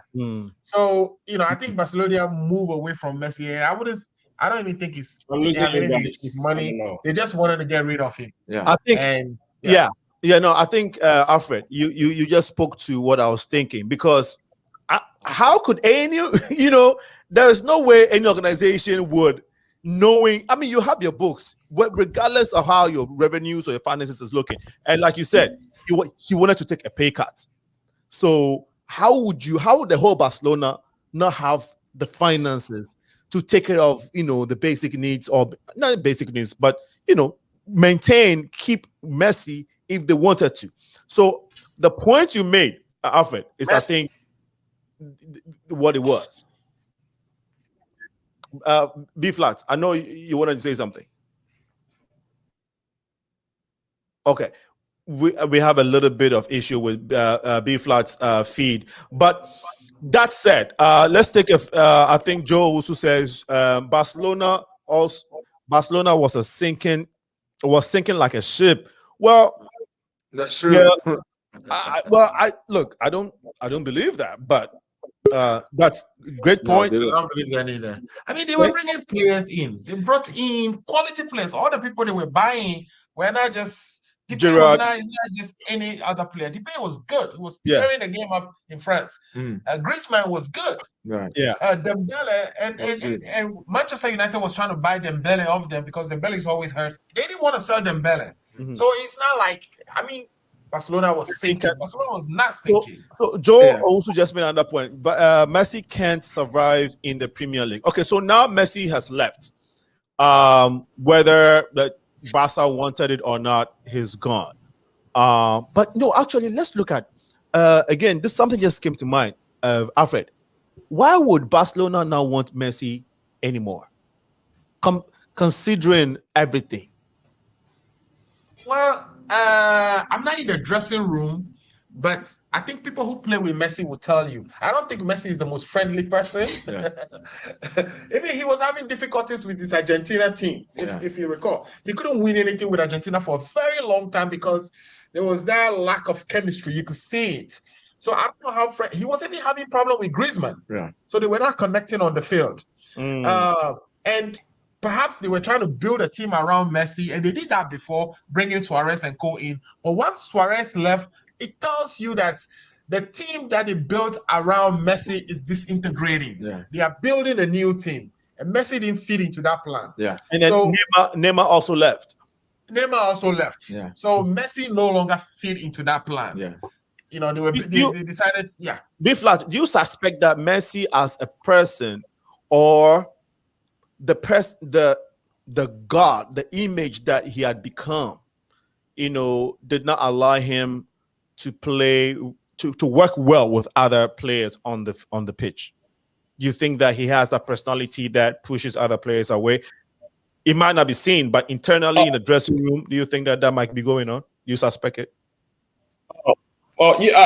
Alenko, thanks for asking. Let me go back to Alfred's point. I think he made a point like Neymar. You see, Neymar he came to Barcelona for 4 good years, right? He played with Messi. He left because he thought he's been shadowed.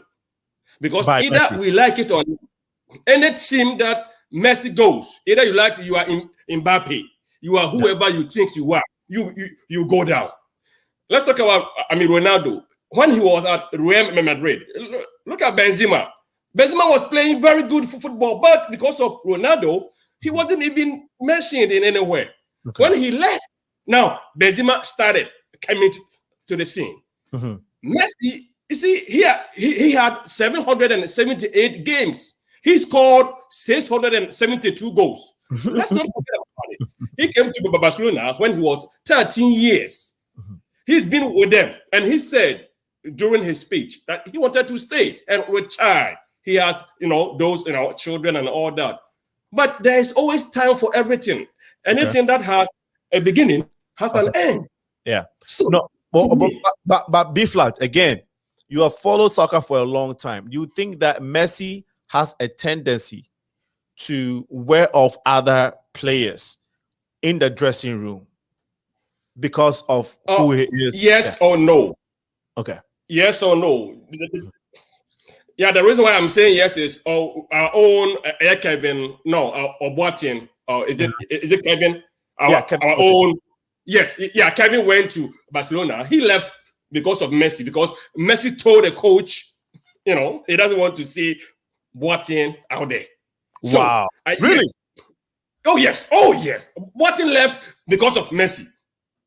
You see, it's like Ronaldo. When you go to Portugal, No, wait. Ronaldo in terms of let's stay on national team. Let's stay on Messi. Okay. Let's stay on Messi. Okay. So no, let's seriously. If Boateng left as a result of Messi, then it goes to the point that we're making that he probably has this aura around him. Maybe from the beginning, not, but as time progressed, he grew up. He became this type of person that felt bigger than everyone and was calling the shots. Maybe he even did that to the management, and that's why they resorted that, oh, look, you cannot be bigger than Barca. We are bigger than you.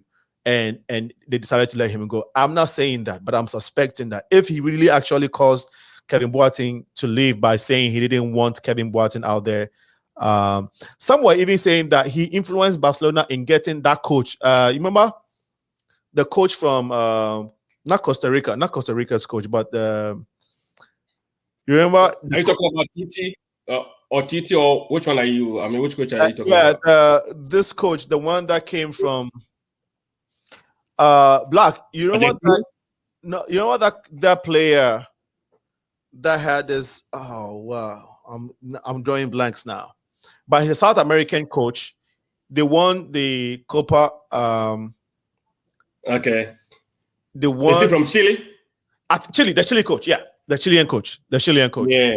I think there were rumors. There were rumors that Messi had an influence in him coming to Barcelona. Like he had that much power that he could decide which player would come. It was rumors, but with a person as big as he was, he is. I think that there can be some truth in that. Anyway, we will move on to the Premier League and the European League, guys. Let's start with the Actually, your take on. We'll come to Premier League. Now Messi is at PSG. PSG already is winning the league before Messi came. So PSG is going to win the league again, right? We all know that. True. We all agree. Yeah. Oh yeah. Okay. German league, Bundesliga. Who's going to win the league? Bundesliga. Oh yes.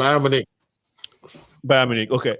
Do you think Chelsea should have done everything to get Haaland, Alfred? Oh, Manchester should have done everything to get Haaland, not Chelsea. Be flat. And it's a plan for Manchester next year. I think Haaland played and sure. Oh, Alfred. There was a relationship there. He plays well with Jadon Sancho. So logically, Haaland is coming to Manchester United. Okay. B flat. Do you think that Chelsea made a right decision by getting Lukaku instead of chasing? No. Why are you saying no? And I will say no all the time, and I talk about it. During my show. Look, I'm a person who doesn't like a player when he's doing good, in a different team because of his performance. He wants to move to other team, and I can tell you a whole lot of players who did that. Okay. Something like Torres came from Liverpool to Chelsea. We all saw what happened. So many players who left their team because they were doing good, moved down here. And Lukaku, he has been a Chelsea player before. We all know that. And don't forget, the style of play also affects every player. The idea Lukaku was doing good back in Inter doesn't mean when he comes to Chelsea, he's going to perform. To me, he should have stayed there. So you think Chelsea should have gone for Haaland? You see, like Alfred said, he used to play with Sancho, so Manchester should have. You see, how about every team, a coach, every coach has his own way of, okay, playing. I get it. And like I said, Lukaku is a very good. Good. We understand. Chelsea was also offered. I was reading somewhere. The striker, the Bayern Munich striker. Oh, Lewandowski. Lewandowski. Yeah. You think that Chelsea would have done better more than. Okay, I'll let Beef, let's go. No, Alfred, go ahead. I was gonna say, Lewandowski is getting close to retirement. Okay. So he's getting close to the end of his career. So if you bring somebody like that, you're only probably bringing him for 1 year, like we did with Cavani,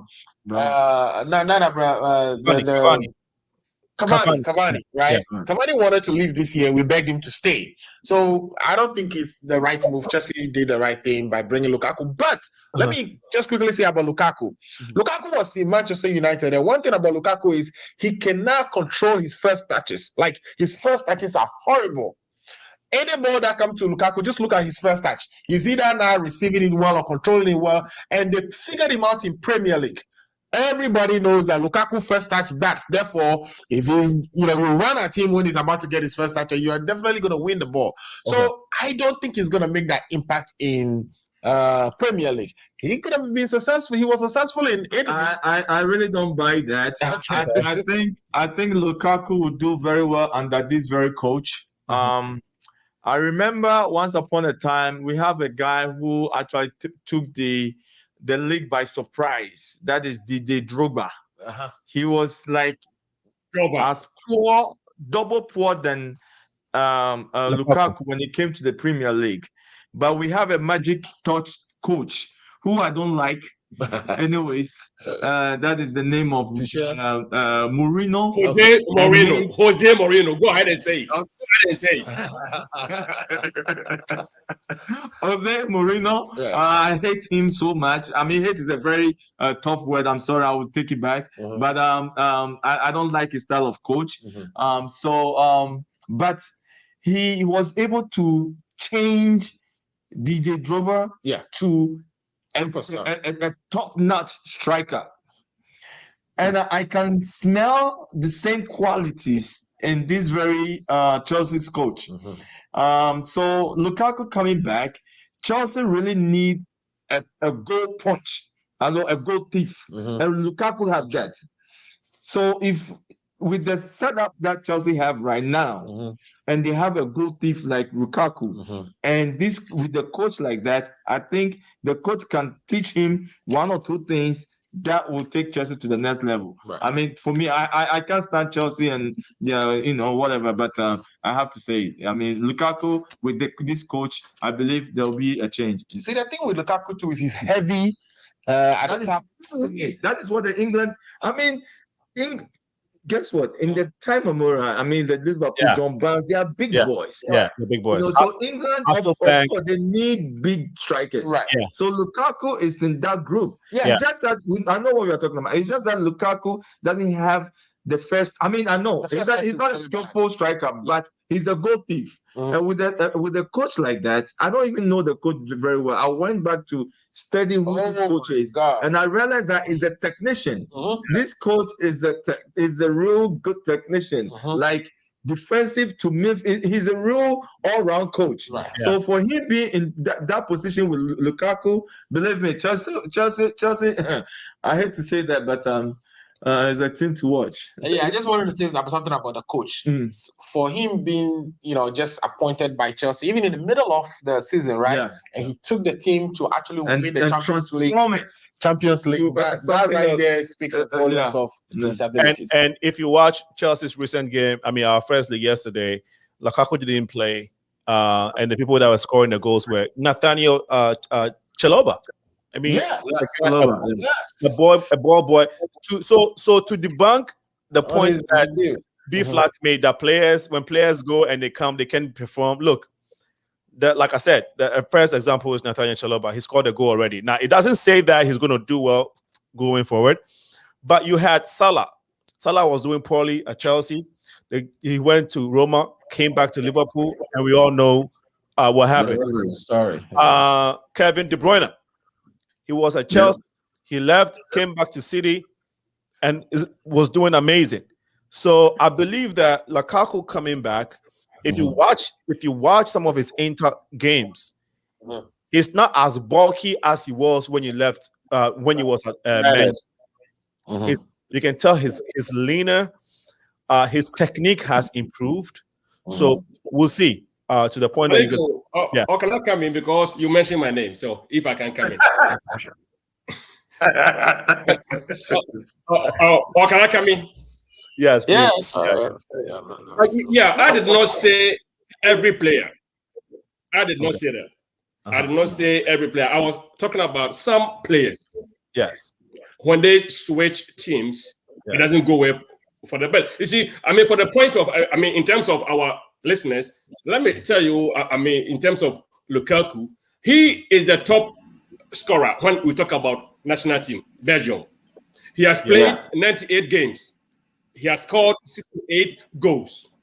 When we come to Premier League, he's on number 20th, the top scorers, EPL, and he's coming back, so he can, come down a little bit. And when he went to Inter, he played 95 games, scoring 65 goals. He's a big one. He's top notch. No, but all that I'm saying, the idea that he's doing good in Inter doesn't mean he's going to perform. You're right. That's a good point. The Premier League is a different animal. Yeah. So who's going to win the Scudetto? So Scudetto. So Italian league. Juventus. Napoli. Okay. B flat. Or Papa. B flat. Who's going to win it? Roma. Papa. Which one? Papa. That's Roma. Papa, yes. Yeah, Papa. Quickly, Alfred, your reason for saying what you said. Well, Juventus is packed. Look at the team. They have, all the stars. And they've been winning this team forever, except last year when Inter kind of interrupted them. So I don't see, and the people who actually won, the title at Inter, most of them are gone. Lukaku is gone. So I don't see the coach who is gone. Yeah, the coach is gone. Mourinho, and then Ashraf Hakimi is also gone. Yeah, right. Mourinho, of course, can pull a surprise, but this is not the old Mourinho. Yeah, Mourinho hasn't done. Mourinho used to do the very long time. Yeah. Recently, there was a friendly. Thank you for saying that. Friendly match. He actually even played recently with Roma. Yeah, and he was given a red card. Yeah, so. Mourinho had a red card already. Yeah. That's Papa. That's Papa. Black, why are you saying Napoli is going to win? Napoli is more like a Leicester City when it comes to England. I mean, they have all play team. They don't have a superstar. I think the only superstar that they have, or a well-grown player that they have, is Insigne. But when you look at their style of play, they are all-round team. And last year they just missed it by some few points to get it to the Champions League. But when you look at their previous leagues and things like that, they are doing very well. And I think this time they bring a few players in, and I'm hoping that. I believe that they can win because they were neck and neck with what's the name, Inter, until like they started slacking, and they couldn't make it. So they'll continue what they're doing, and their players is really intact. They didn't go nowhere. So that's a good thing. Yeah. Joe Usu, you have been our champion contributor of this evening. If you want we want to hear your voice, Joe Usu. The number is 815-277-5042. It's actually on the screen now. Joe, call us and give us your critical analytics. Joe, thank you so much for chiming in and being with us during the show. It is a Progressive Mind show. We're here every Wednesday from 6 to 8 p.m. CST, and on Sundays 4 to 6 p.m. CST. And this evening or this afternoon, we have been talking about the pandemic's impact, or COVID-19's impact, on sports, soccer to be specific. We also looked at the case of Messi leaving Barcelona to PSG. We talked a little bit about the African participation or Ghanaian participation in the just ended Tokyo Olympic Games. and we are about to wrap up the conversation. We really appreciate you all for hanging out with us so far. But let's look at the Premier League now. Who is going to win it?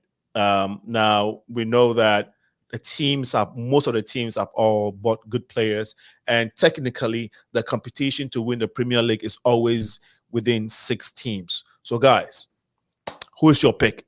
B flat.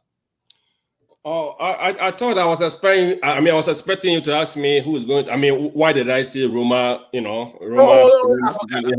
I didn't get that chance because Black answered, Alfred answered, but you didn't ask me. I forgot. So. That's my fault. That's my fault. But go ahead. That's okay. Yes. Why are you saying going to win? Oh, thank you. I mean, Papa is one of the top-notch coaches in the world, either we like it or not. This is the guy who took FC Porto. Mm-hmm. He won the Champions League. He came to Chelsea 04-05. We all saw what happened. He went to Inter. We all saw what happened. Went to Real Madrid, Spain. At that time, Barcelona was like, it was all over. Yes, Barcelona was unbeatable. Yes. He came up against them. And you know what? Any team that this guy goes to, it's not about top players. He can do it. But I agree with Alfred because Mourinho is not Mourinho that we used to know. I mean, the world is changing. Okay? Yeah. But I believe this guy is going to make Roma great. Thank you. Okay. So now let's come to the Premier League. Who's going to win the Premier League? Yeah, Black, of course. He left a bitter taste in my mouth from Manchester United. I don't think Mourinho will do anything at Roma. I don't think so. Okay. Mourinho is sinking, and it is what it is. Okay. we hear you. We hear you, Black. Yeah, time will tell. So the Premier League now, man, guys. Yeah, time will tell. Who's going to win the Premier League, guys? Alfred. Oh, you know already. The Premier League this year will be won by Manchester United, and they've already put the marker down. Mm-hmm. Any team that is coming to play Manchester United, they are won because we are not even scoring anything below 3. We are giving you 4, 5-0, 6-0. Okay. Who's coming to play? Okay, Black. And the reason too is that finally, Man United is able to put the pieces together. The only thing they are lacking is that central mid CDM. It is central defensive midfielder, somebody who can hold the ball. Currently, we use like 2 midfielders. We're using Fred and McTominay because we don't have a single person who can do the job. Okay. And it's also the reason we were using those 2, Fred and McTominay, was because we had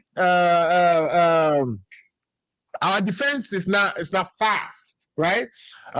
This guy can run. Maguire can run, and Lindelof you feed Lindelof, and he's not able to run and protect the back line the way we wanted. So we have to put 2 defenders in front of the back line just so they could perform. But now that we have Varane in the team, okay, Varane is fast, very good, and can play. He's going to be very good playing with Maguire. So I believe the back line will be solid enough, and we can just have Pogba and perhaps either Matic or Van de Beek in the middle, and with Bruno Fernandes and our new boy Sancho on the right, and Cavani in the front, and we can switch Cavani with Rashford. The other guy? Rashford is still injured and he's under surgery now, but we can alternate with Martial. We have Martial. What is that? The small boy's name? Greenwood. Between those 3, I think we finally got a team. We still don't have the central defense midfielder, but I think with Van de Beek and Pogba, our midfield should be good. And the fact that we have Varane, we should be good to deliver the cup this year. How well do you think this coach has performed? With this team? Yeah, so Sochaux is not. Sochaux came from a team, a lower grade team, to actually coach a big team as Man United, and so we gave Sochaux room to actually see how he can perform. You will see that sometimes he will go on this winning streak. to win every game for the next 12 games and then all of a sudden fall apart again. But would you say that he's helped build this team somewhat? He has done wonderful building the team. Okay. He has a style of play which is fast, one touch, and tiki-taka football, right? And so he managed to get rid of majority of the players that didn't suit that style. He's bringing in the players that will suit the type of football he wants to play, and I think he's done wonderful. Okay. When the first season he actually plays 6, right? The second season he plays third. Third season he plays second. Okay. So logically, okay, Black. Yes, sir. The Premier League.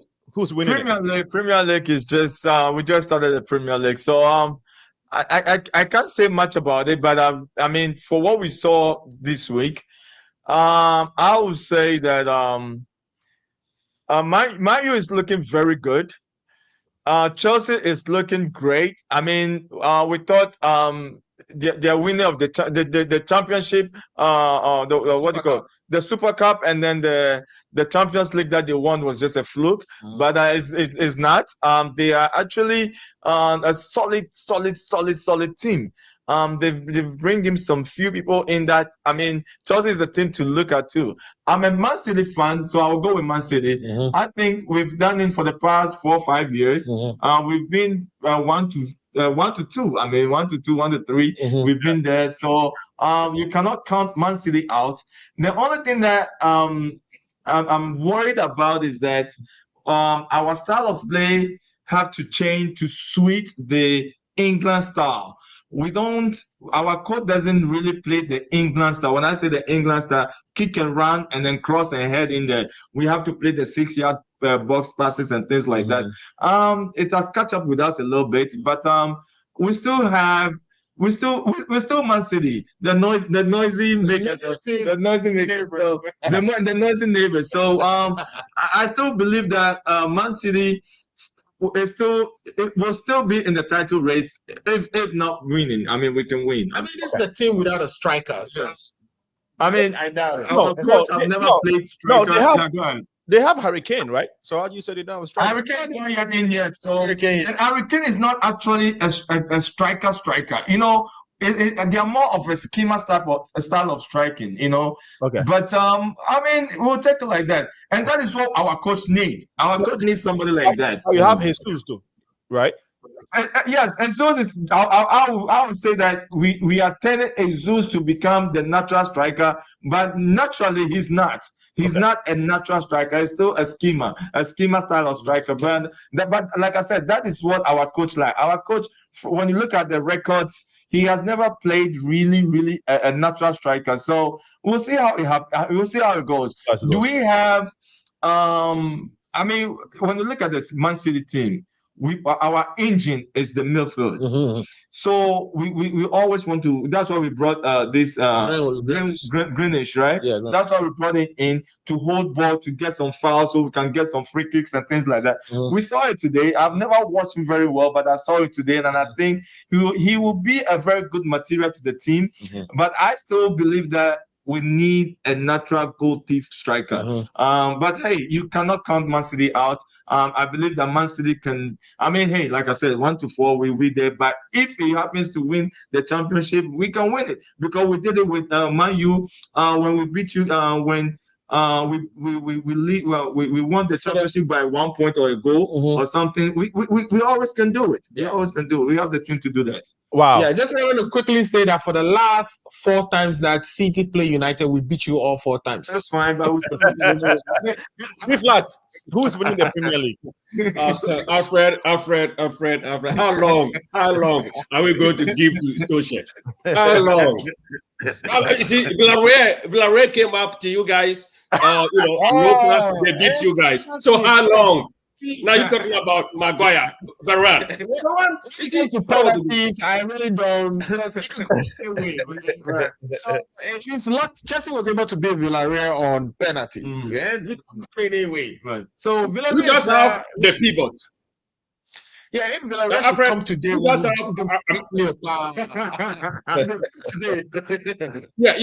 you guys have. I mean, defensive. I mean, you have the pivot in front of your defender. But let's talk about Liverpool. They've been quiet. They've been quiet during the transfers. But look, all their players who were in jail, they are all back. They are back. So let's not leave them. I'm telling you, out of the scene, they are back. So, in your opinion, the Premier League is going to? Yes. Like Black said, it's too early, but let's look at Liverpool. I mean, this is all that I can say. Okay, great. No, I think that I also agree. Can I try me one more team? Yeah. Arsenal. Black.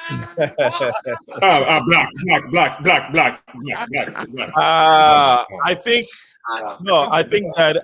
that you're right. Arsenal. The name even says it all.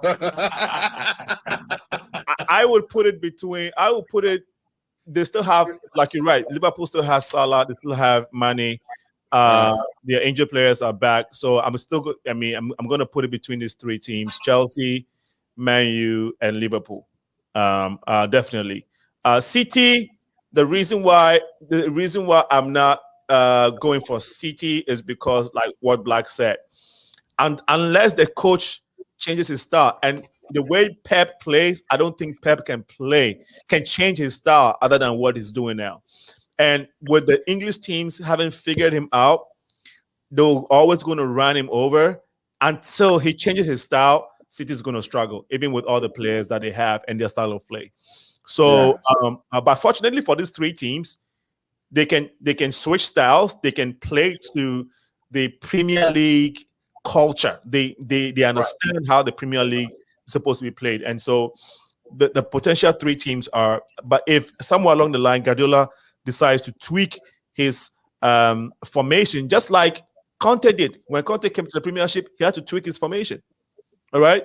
You always have to make changes. So if he does that, Pep Guardiola has his chance as well. I mean, with the style of Guardiola, right? It's like Mayweather. You know Mayweather's style, but he will still win. He'll still be On a bad day, we will play good. Man City will still play better, but you might get a lucky goal like today. I mean, when you look at the way you might get one good lucky chance, and then that's it. But on a good day for them, they'll trash you.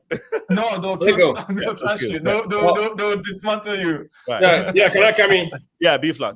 Yeah. Yes. I'm surprised Black is missing some points out here. Black. Call a spade. You have to.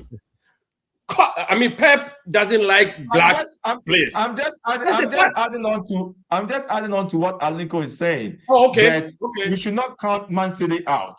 No matter how you learn or you can study their style of play, they still have one step ahead from you because they play more midfield game. And you can get penalties. So I have a question. Free kicks and things like that. And we can win. So my question is, my question is, during the finals of the Champions League, we all saw what happened.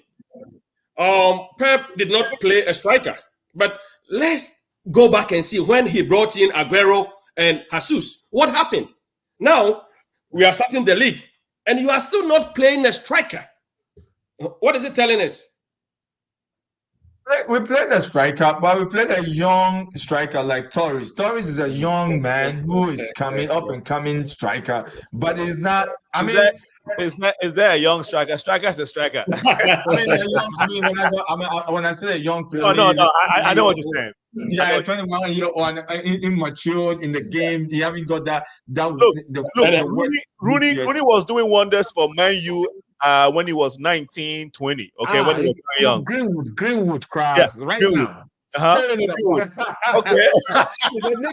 So right now we lost our first game. We were looking forward, and the beauty part of what I think Man U, the fans of Man U thought it's over because they started very well. Remember when Man City was doing that, was scoring 5, 6, and things like that. When we catch you, we'll beat you 6-4-0. At the end of the show, we were lacking. Right. So there was catch up. I mean, it gets to when I got Odosu go Osu call for me. Then one now. Oh no! See, the thing is that right, Man U hasn't really unleashed all the talent yet. No, for now. Oh, Alfred. We were conceding a lot to them. You know, we have Lindelof playing. Lindelof wouldn't even make it in Watford. You know, but we have Lindelof playing defense for it. But now we have Varane. No, Varane is a very good man.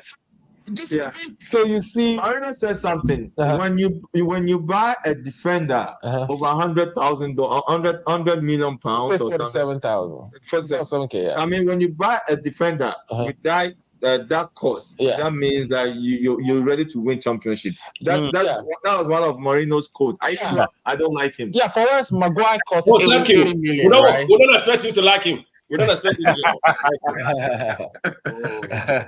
Wow, guys! I think we should come back and do another sports segment. You know, this is very, very interesting.